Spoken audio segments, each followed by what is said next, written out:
Hello everyone, welcome back to this channel. In this video, I'm going to show you how to make link in a Google Meet. Now let's get started. First, open your Google Meet apps.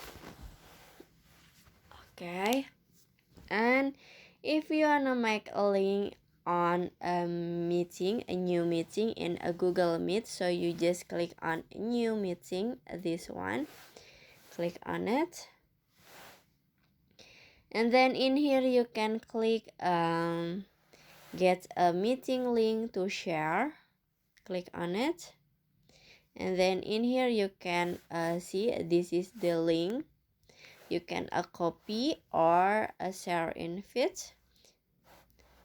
If you wanna share in feed, you just click on share in feed. And in here you can share to WhatsApp, to Instagram, a DM, or anything else. And finish. So that how to make a link in a Google Meet.